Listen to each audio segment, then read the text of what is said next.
O dog do Reddit.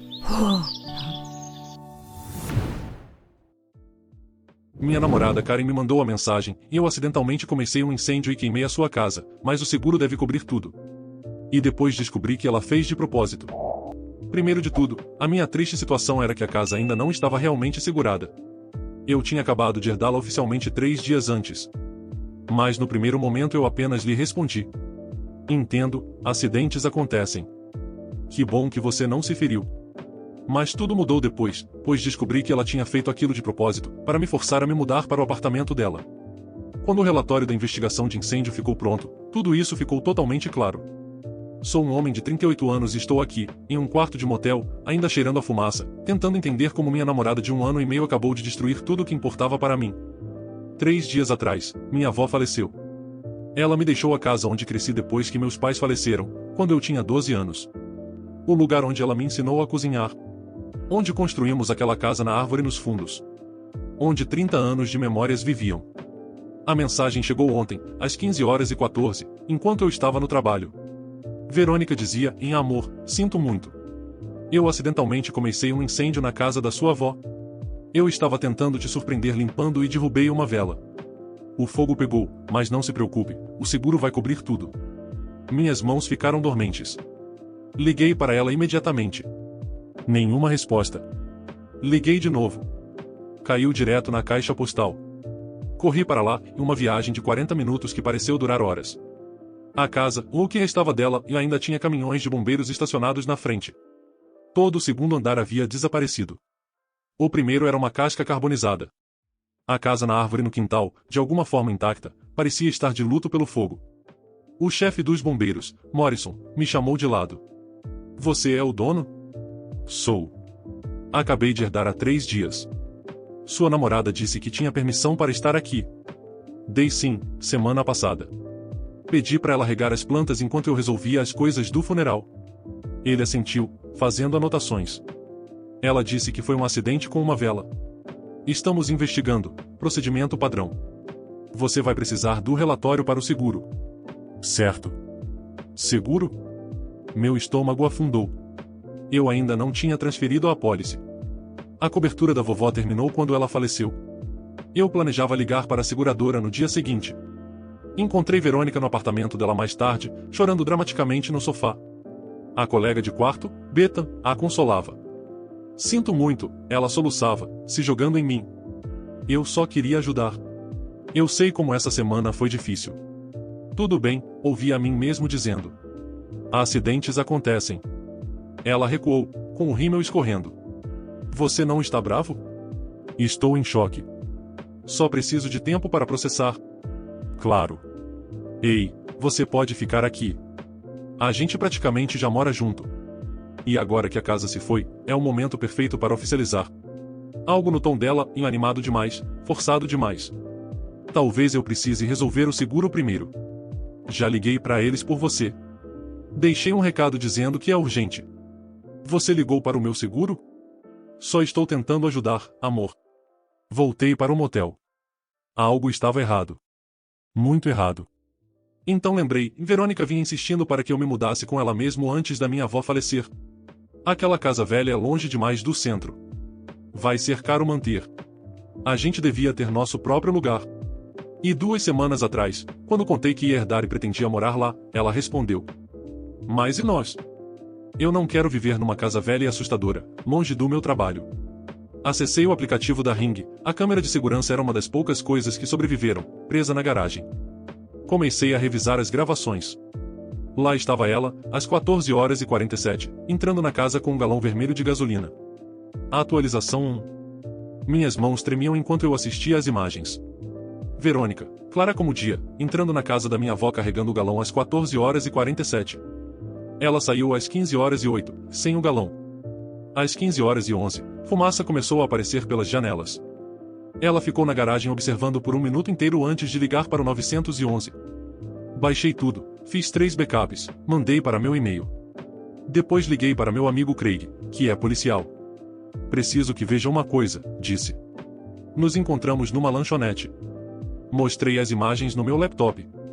O rosto dele escureceu. Isso é incêndio criminoso, cara. Claramente. Eu sei. Mas quero mais provas, um motivo. Essas imagens não bastam?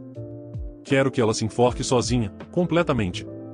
Fui até o apartamento da Verônica naquela noite, fingindo normalidade.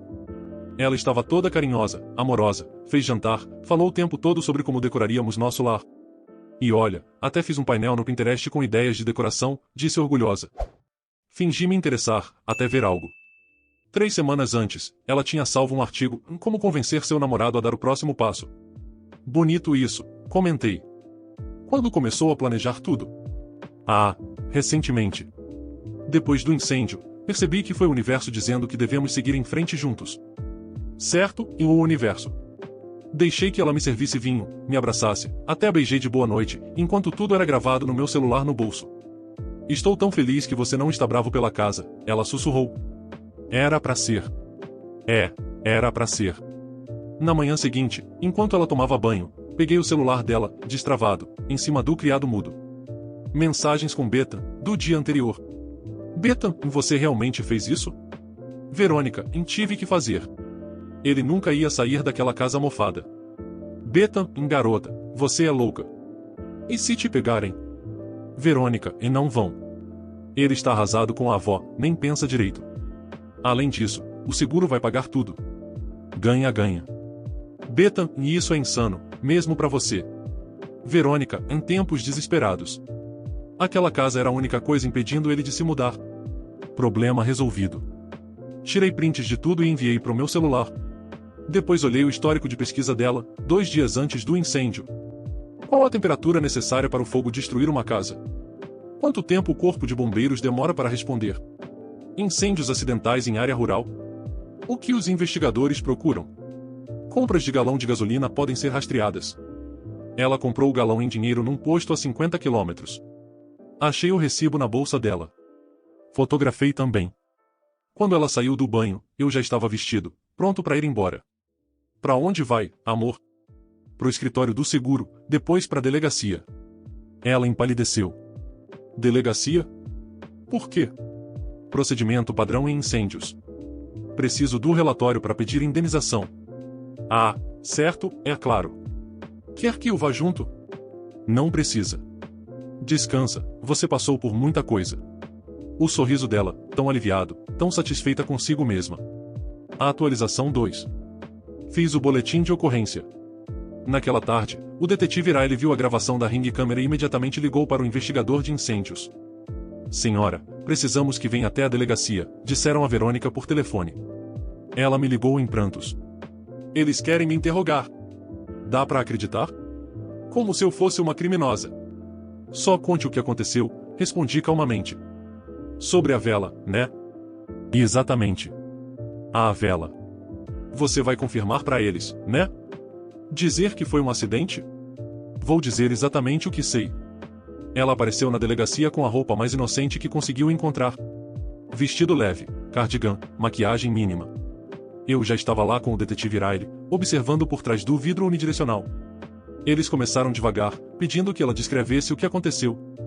Fui limpar como surpresa pro meu namorado. Ele está tão triste com a avó. Acendi uma vela pelo cheiro. A casa tava com cheiro de mofo. Aí eu derrubei, tentando pegar uma coisa. O fogo pegou nas cortinas e se espalhou tão rápido. Em qual cômodo você estava? Na sala. Interessante, disse Riley, puxando fotos, porque o fogo teve origem no porão. Segundo nossos investigadores, foi usado um acelerante. Gasolina. Isso é impossível.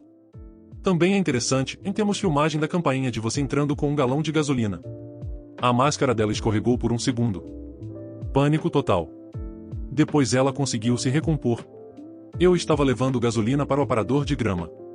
O James pediu. Riley me olhou através do vidro. Eu balancei a cabeça.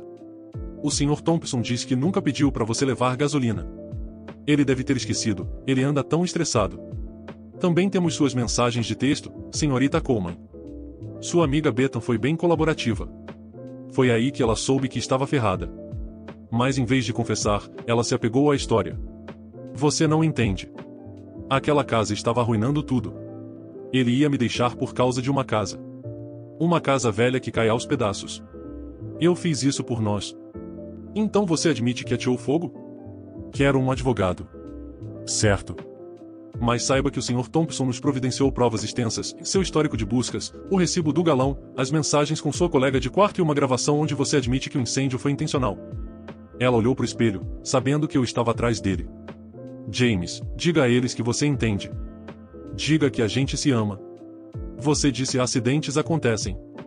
Você disse que estava tudo bem. Eu entrei na sala e disse. Eu falei que acidentes acontecem. Mas isto não foi um acidente, Verônica. Você armou para mim? Não. Você queimou a casa da minha avó. A casa onde eu cresci.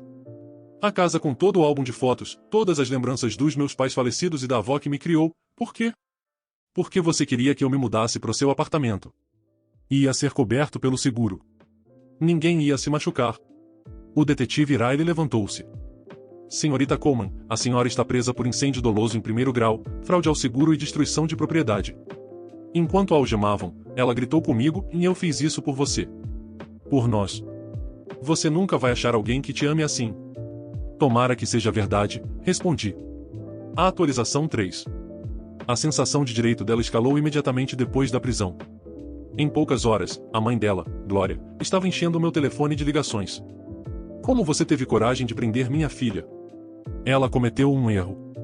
É uma boa garota que te ama. Ela queimou a minha casa, Glória. Ela estava tentando ajudar o relacionamento de vocês. Você está apegado demais ao passado. Um homem de verdade entenderia. Uma mulher de verdade não cometeria um incêndio. Vou ligar para o meu advogado. Você vai pagar por isso. Sua filha pode pegar de 5 a 10 anos. Foca nisso. Veio depois a campanha nas redes sociais.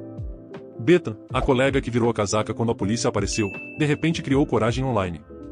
Minha melhor amiga está na cadeia porque o ex-tóxico não conseguiu largar uma casa mofada. Ele a forçou a confessar. Libertem a Verônica. Masculinidade tóxica. Algumas amigas de Verônica começaram a compartilhar essa versão e eu a teria manipulado emocionalmente para cometer o erro e depois aprendi por vingança em vez de resolver como adultos. Meu comentário favorito foi do primo dela, e aquela casa provavelmente não valia nada. O seguro ia pagar além do necessário. Ele devia agradecer. Aí Glória tentou outro ângulo. Ela apareceu no meu motel completamente bêbada. Por favor, gaguejou. Só desista das acusações. Ela é minha única filha. Ela não fez por mal. Ela incendiou a casa da minha família, Glória. Ela ama tanto você. Glória, vai pra casa. Eu pago o conserto. Quanto vale aquele caixote velho? 20 mil? 30? Não é sobre dinheiro. Tudo tem a ver com dinheiro pra você. Nomeie um preço. Sua filha destruiu a única coisa que me restava da minha família. Não há preço pra isso. Você está sendo dramático. São só paredes e um teto. Boa noite, Glória. Ela foi embora gritando que eu tinha arruinado a vida da filha. Mas a verdadeira arrogância veio da própria Verônica. Ela ligou da cadeia no dia seguinte. Amor, me tira daqui. Absolutamente não. Como assim? Mas eu sou sua namorada. Ex-namorada. Você queimou minha casa. Fiz isso por você pra gente recomeçar. Você é tão ingrato. Ingrato. Certo. Quando eu sair, precisamos de terapia de casal. Isso mostrou que temos problemas de comunicação. Eu realmente terminei com Verônica. Você vai pra prisão. Para drama. Primeiro crime, pego liberdade condicional. Aí a gente resolve. Não existe nós. Você não quer dizer isso. Só está chateado. A casa era velha de qualquer jeito. Sua avó era uma acumuladora. Eu te fiz um favor, limpando tua vida. Eu desliguei. O defensor público dela me ligou 2 dias depois. A senhorita Coleman quer fazer um acordo. Cederá culpa por uma acusação menor se você concordar em depor a favor dela na sentença. Sem acordo. Ela também pede que você devolva os pertences dela do seu quarto de motel. Que pertences? Ela diz que deixou roupas, joias e eletrônicos lá. A minha casa pegou fogo com todas as minhas coisas. Ela quer dizer o motel. Ela nunca ficou no meu motel. Não tem nada aqui. Ela insiste que você tem o anel da avó dela. A avó dela está viva e mora na Flórida. Boa tentativa. O advogado disse que ela é a cliente mais arrogante que já teve. Ela genuinamente não entende por que está em apuros. A atualização 4. 3 semanas após a prisão, a situação piorou. Verônica conseguiu fiança, a mãe, Glória, deu a própria casa como garantia. A primeira coisa que Verônica fez foi aparecer nos escombros da casa da minha avó enquanto eu estava lá com o perito de seguro. "O que você está fazendo aqui?" ela exigiu. "Isso é minha propriedade, Verônica. Você está violando a ordem de restrição." "Vim buscar minhas coisas." "Quais coisas?" "Deixei uma caixa no porão quando eu estava limpando." O perito do seguro ficou confuso. "Senhora, a senhora precisa ir embora." "Não saio até pegar meus pertences." Ali havia joias no valor de milhares. "Você quer dizer o porão que você encheu de gasolina e ateou fogo?" eu perguntei. Ela teve a audácia de ficar ofendida. "Eu não pensei que queimaria tudo. Só o suficiente para deixar a casa inabitável." Os olhos do perito se arregalaram. Ele começou a gravar com o celular. "Verônica, para de falar", eu disse. Não por consideração a ela, mas para gerar prova. "Não, você me deve. Investi 18 meses nessa relação. Decorei seu apartamento. Eu planejei nosso futuro. Queimei uma casa por você." "Continue", eu disse. "O promotor vai adorar ouvir isso." Ela percebeu o erro. "Quer dizer, foi um acidente com a vela." "Senhora", disse o perito do seguro, "preciso reportar essa conversa à polícia." Verônica correu até o carro e acabou violando novamente a ordem de restrição, o que fez com que fosse presa de novo naquela noite. Mas ela não tinha terminado. Da cadeia, mandou Glória abrir um processo civil contra mim por danos emocionais, quebra de promessa e enriquecimento ilícito. A alegação era que eu havia prometido me casar com ela, e que ela havia investido meses no relacionamento baseada nessa promessa, e que agora eu estava lucrando com a ausência dela. A parte do enriquecimento ilícito era a minha favorita, e ela alegava que, como o seguro pagaria mais do que a casa valia, o que não era verdade, já que não havia seguro, eu estava me beneficiando do crime dela. Meu advogado, Kurt, riu tanto que chorou quando leu o processo. "Esse é o processo mais idiota que vi em 20 anos. Elas sabem que não havia seguro, certo?" Eu disse isso para Glória várias vezes. "Deixa que eu cuido disso." Ele entrou com uma ação contra elas, em destruição intencional de propriedade, dano emocional intencional, invasão, perseguição, pedindo $1,2 milhão. Glória me ligou gritando: "Você está processando a gente depois de tudo que nos fez passar? Sua filha incendiou minha casa de propósito. Foi um pedido de ajuda. Ela precisa de terapia, não de prisão. Devia ter pensado nisso antes de cometer incêndio. Retira o processo e retiramos o nosso." "Não. Vejo vocês no tribunal." O julgamento criminal foi marcado para dali a 2 meses. Nesse meio tempo, Verônica continuou escalando, e violou a ordem de restrição mais 3 vezes, em 2 pedindo amigos que me entregassem mensagens e uma criando uma conta falsa para me assediar online. Cada violação aumentava as acusações. O advogado dela implorava para ela parar. Ela não parou. A atualização 5. O julgamento foi rápido. As provas eram esmagadoras, na filmagem da campainha, as mensagens de texto, o recibo do galão, a confissão na delegacia, a admissão pro perito do seguro, o histórico de buscas, um sonho para qualquer promotor. Verônica subiu ao banco das testemunhas contra o conselho do advogado. Tentou se pintar como uma mulher desesperada por amor. "Eu só queria que a gente recomeçasse juntos." James estava preso ao passado, guardando as tralhas da avó. "Fiz o que precisava pro nosso futuro." O promotor a destruiu no interrogatório. "Você pesquisou como cometer incêndio criminoso." Eu estava curiosa. "Você comprou gasolina a 50 km de distância, pagando em dinheiro para não ser rastreada." "Foi por privacidade." "Você mandou mensagem para sua amiga dizendo que tinha que queimar a casa." "Era uma piada." "Você ficou assistindo o fogo por 1 minuto inteiro antes de ligar pro 911. Eu estava em choque." "Do acidente que você planejou por 3 semanas?" Ela começou a chorar, não lágrimas de tristeza, mas de raiva, frustração. "Vocês não entendem. Ele ia escolher aquela casa em vez de mim. Uma casa. Eu sou uma pessoa. Eu importo mais do que um prédio velho." "Então você destruiu?" "Sim. E faria de novo." Ele devia me agradecer por tê-lo libertado daquele peso. O advogado dela colocou a cabeça entre as mãos. O júri deliberou por 45 minutos. Culpado em todas as acusações, em incêndio em primeiro grau, fraude ao seguro, destruição de propriedade acima de $500 mil e dano criminal. Na sentença, Glória levantou-se para falar. "Meritíssimo, minha filha é uma boa pessoa que cometeu um erro. Ela nunca teve problemas antes. A prisão vai arruinar a vida dela. A juíza olhou as anotações. Senhora Coleman, sua filha planejou e executou um incêndio criminoso. Ela destruiu relíquias e fotos familiares insubstituíveis. Não demonstrou arrependimento até o tribunal. Violou a ordem de restrição 4 vezes. Admitiu no depoimento que faria de novo. Isso não é um erro, é um padrão de comportamento destrutivo e mimado. Verônica pegou 7 anos.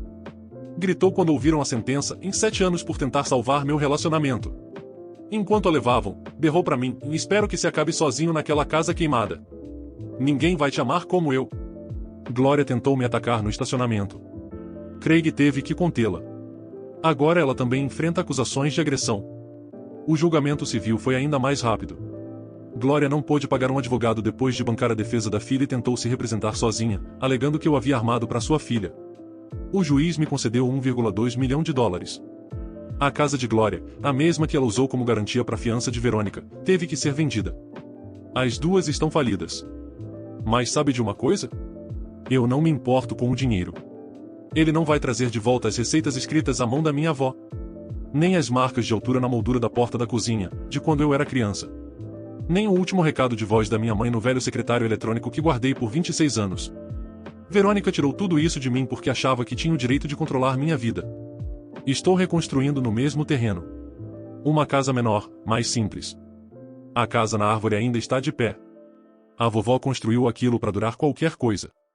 Às vezes, sento lá com uma cerveja, olhando a nova fundação sendo concretada. Minha nova namorada, Emma, conheci no grupo de apoio ao luto. O ex dela destruiu a coleção de carros clássicos do pai durante o divórcio. Ela me perguntou se eu me arrependo de não ter simplesmente deixado pra lá, evitado o drama todo. Ela incendiou a casa da minha família para me manipular a me mudar com ela, respondi. O que você acha que faria da próxima vez que não conseguisse o que queria? Emma assentiu. O meu ex queimou 3 carros porque eu não quis largar o emprego para virar dona de casa. Essas pessoas não param. Não param mesmo. Recebi uma carta de Verônica na semana passada, da prisão. De algum jeito, ela ainda não entendeu. James, tive tempo para pensar e te perdoo por ter exagerado. Quando eu sair, a gente devia conversar. 5 anos com bom comportamento não é tanto. Eu vou te esperar. Somos feitos um pro outro. PS, você me deve o anel da minha avó que queimou no incêndio, 5 mil dólares devem cobrir. A propósito, a avó dela me ligou ontem, da Flórida, usando todos os anéis. Queria se desculpar pela neta e pela filha, 2 completas idiotas. Disse, e eu avisei para não pagar a fiança dela. Essa menina precisava aprender sobre consequências em uns 50 surtos atrás. A casa deve ficar pronta no mês que vem. Já instalei o melhor sistema de segurança que o dinheiro pode comprar. Câmeras por toda parte. À prova de fogo. Seguro para as poucas fotos que ainda tenho, as que peguei no meu apartamento antes de tudo acontecer. Graças a Deus. Às vezes passo de carro pela antiga casa de Glória, a que ela perdeu por causa da fiança da Verônica. Agora vive uma família nova lá. Crianças brincando no quintal. Pessoas normais vivendo vidas normais sem cometer crimes por causa de relacionamentos. Era só isso que eu queria, em uma vida normal na casa da minha avó. Em vez disso, ganhei um assento na primeira fila pro acesso de raiva mais caro da história. Mas, pelo menos, descobri quem ela realmente era antes de nos mudarmos juntos. Imagina se eu descobrisse esse nível de loucura depois de casamento ou filhos. Há males que vêm para o bem. O empreiteiro acabou de ligar e encontraram a frigideira de ferro fundido da vovó nos escombros, intacta. Dizem que sobreviveu até ao incêndio de Chicago, segundo a lenda da família. E agora sobreviveu a Verônica. Talvez eu use ela para cozinhar o jantar para Emma amanhã. Novas memórias numa nova casa, construída sobre as cinzas daquilo que uma mulher mimada achou que podia tirar de mim. Ela levou meu passado, mas não levou meu futuro. E terá alguns bons anos para pensar nisso. Comentários sobre o relato. Essa história é um retrato perfeito de uma Karen em chamas, quase que literalmente. A mulher conseguiu transformar o seu ciúme acalorado em um verdadeiro incêndio criminoso. E tudo porque, na cabeça dela, seria o melhor jeito de forçá-lo a morar aonde ela queria. Ela achava que o mundo girava em torno dela e que, se algo não saísse do jeito que ela queria, bastava acender um fósforo e reiniciar tudo. E nesse processo ela praticamente acabou com a maioria das lembranças da família do Op. E tudo isso em nome do amor, segundo ela.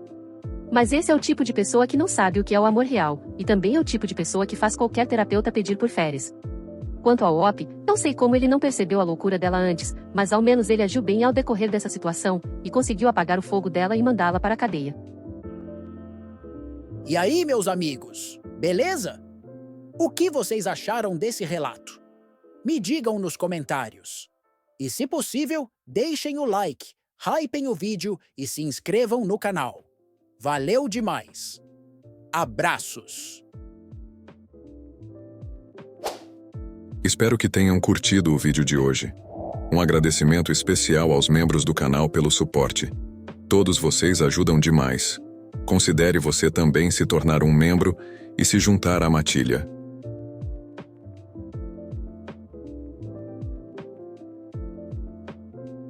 Muito obrigado por assistir. Inscreva-se e deixe o like. Abraços.